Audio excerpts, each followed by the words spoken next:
Welcome to Concepts and Techniques. I will show you the concepts and techniques you need to perform everything quite well. Now, here I'm showing you how to hold your stick. That part of the hand, the finger should be gripping, and the stick should be in the hand. And the thumb, you can't see it quite well, sorry. The thumb pad should be on the side of the stick. I'm showing you now the rebound stroke. It's like bouncing a basketball. Use your wrist. Lots and lots of wrist. Up and down. I'm showing you my left hand so you can see that my fingers are still on the stick. No forearms. Not yet. Wrist and fingers. Now see how high the stick comes up? It doesn't come up halfway. That's a medium stroke. We're looking at the rebound stroke, which is we're doing a full stroke here. All the way up. If you can use a mirror when you practice this, that's even better.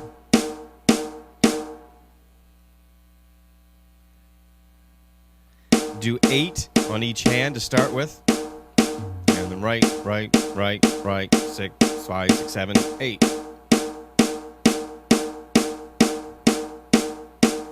The rebound stroke is like throwing your drumstick at the surface and go all the way around the kit. The quicker you can get into throwing your drumstick, the better off you'll be. It's a very relaxed grip. Think of drummers as being lazy. We want to do what's the most efficient. So I'm going to go around the kit here. 4 on each. Right, then left, then right, then left. And do that all the way around as long as you want, a couple minutes. Now do 2 in each hand.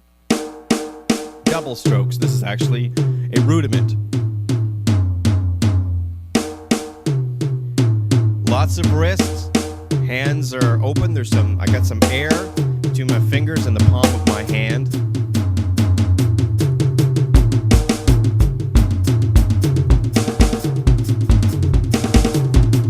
And of course, you can go nuts on this.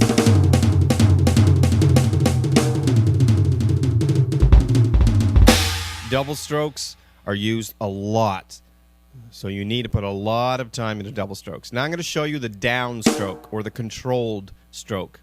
Notice, stick comes up high like a rebound, but it stays down. Hits the drum, pull it back down. It stays down. This is going to take some practice. This is a very, very important stroke.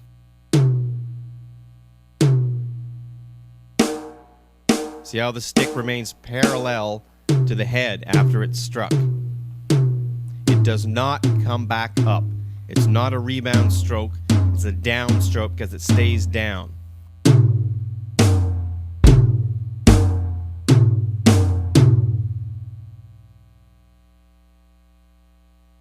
This is the tap stroke. This is the third and final stroke. It's very small, very small. A little bit of wrist, some fingers. You need this stroke because it makes your playing a lot more dynamic. I'm showing you that the stick doesn't come back up. It stays there. It's very small. It's very easy. It's like a mouse tapping at the door. I'm sure you've heard mice tapping at your door. Very small. Everybody expects drummers to play really, really loud all the time, so it's nice to surprise them. There's your rebound stroke. This is a summary. And the down stroke, or controlled stroke. These need to be practiced individually till you get the hang of it. And then the tap stroke. If you play in the school band, your director will thank you enormously for knowing how to play quietly using the tap stroke. Now here I'm demonstrating playing 4/16 with a down stroke and kind of tap strokes. A little higher. I call them medium strokes. They're called medium strokes. Just a little bit higher in the tap stroke. See my wrist coming down? 3, 4. 1, 2, 3, 4. The ability to play accents is what gives your playing color. If you don't have accents in your playing, it's almost like a black and white TV. This is the paradiddle demonstrating downstroke and some tap strokes. As you get louder and faster, the tap strokes become a bit bigger and they become medium strokes, but they're still small. The trick to playing accents really is the non-accented notes. When we start out, we tend to play the non-accented notes too loud. Keep them small, that's what I'm saying. Keep them small, and then on the toms you keep them big.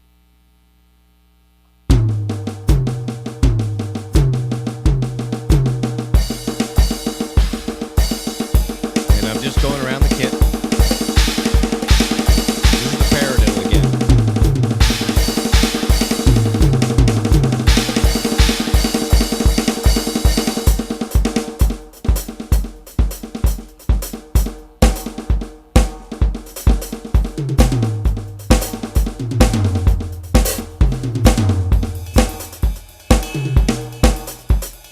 I'm accenting 2 and 4 with my downstroke. That makes it feel a little more groovier.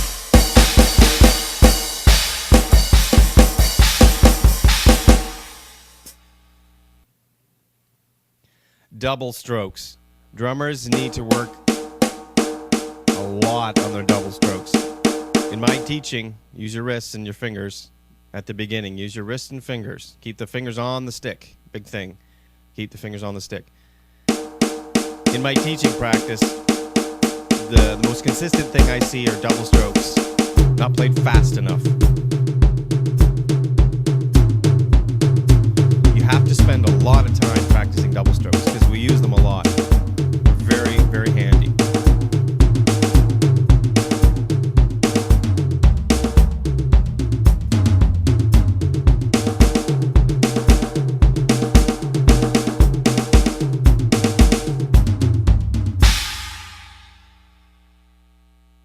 This is an important technique for the bouncing double. I showed you the first double I showed you was with the wrist and fingers. Now this is how you get your doubles faster. You let it bounce. Boing, boing. Wrist. Nice and relaxed. Nice and relaxed. Loose. And see the bounce? I let it bounce. I hit it once and I let it bounce. Only twice. This is slightly different than using my fingers to hit both strikes. I only hit it once and I let it bounce twice. So basically I'm getting a 2-for-1 deal. What this allows you to do is to play double strokes super fast, as you can see.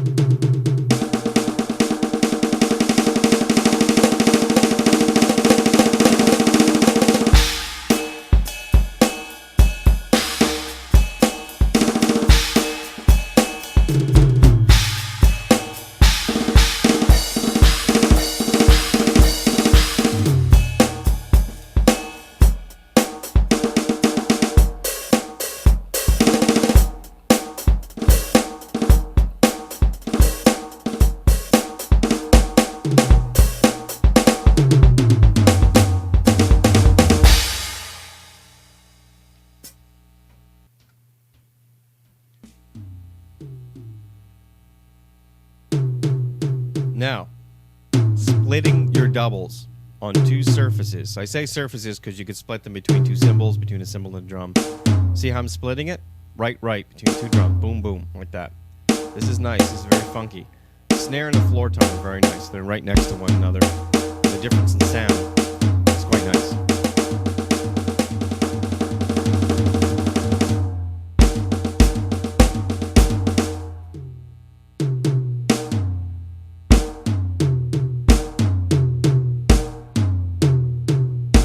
Change where my left hand is.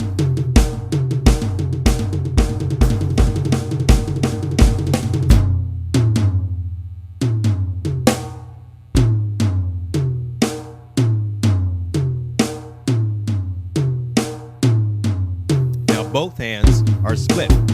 Right hand between the medium and the floor tom, and the left hand between the high tom and the snare.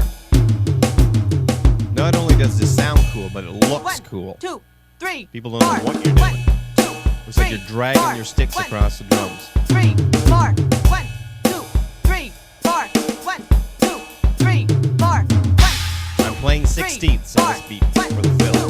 3, 4. 1, 2, 3, 4. 1, 2, 3, 4. 1, 2, 3, 4. 1, 2, 3, 4.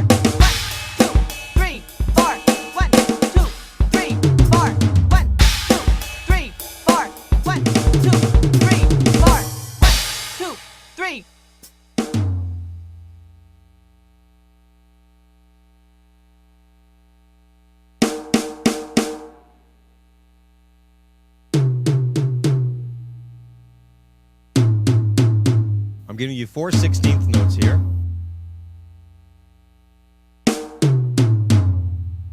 And this is the concept, stick it somewhere else. I'm doing 4 notes, 16th notes or 8th notes, and I just put it somewhere else. I'm just making it up where I want to put it. Still the same sticking, still the same rhythm, right, left. You're just sticking it somewhere else. This is a very, very powerful concept. You'll come up with completely new ideas very easily and very quickly.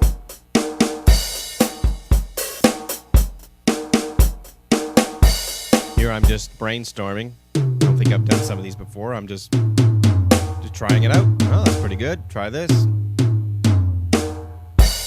If you don't like it, you don't have to use it.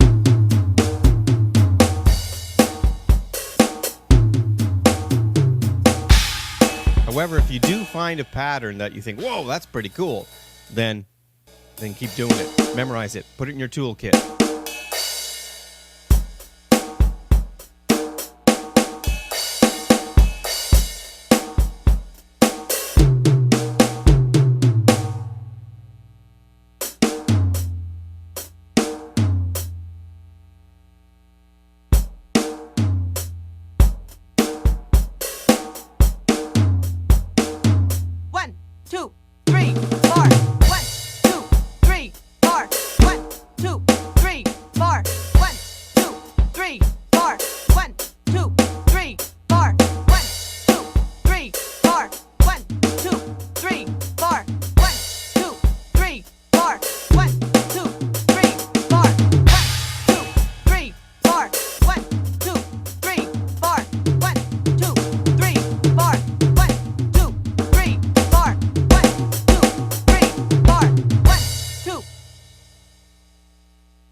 This is adding a note. 4.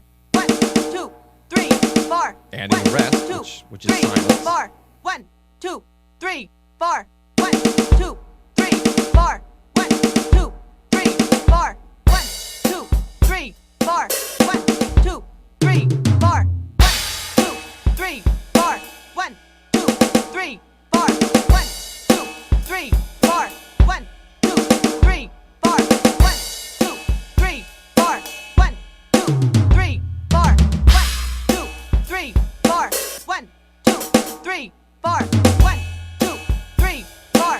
1, 2, 3, 4. 1, 2. Here I'm adding a quarter note or quarter note rest.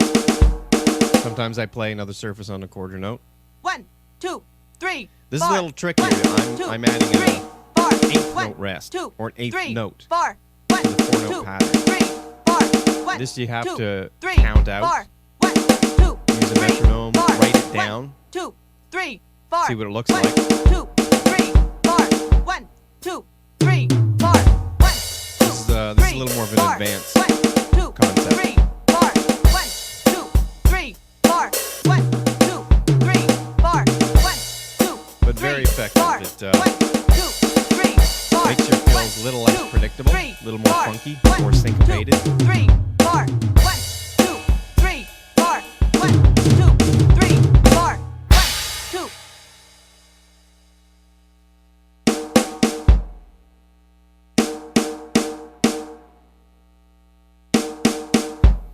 This final idea, concept, is what I call substitution. 1, 2, in my 3, 4-note pattern 4. that I'm using 1, as a 2, demonstration. 3, 4. 1, 2, 3, 4.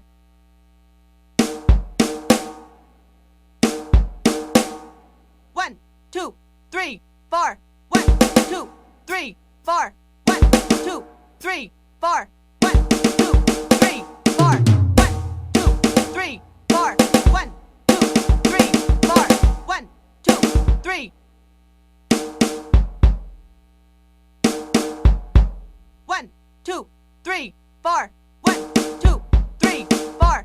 1, 2. You don't have to substitute one note. You can substitute 2 notes. 3, 4. 1, 2, 3. Your bass drum in a 4-note pattern. You can make a bass drum at the end, beginning. 2, 3, 4. second note, the third note. Basically, you have four notes to choose from.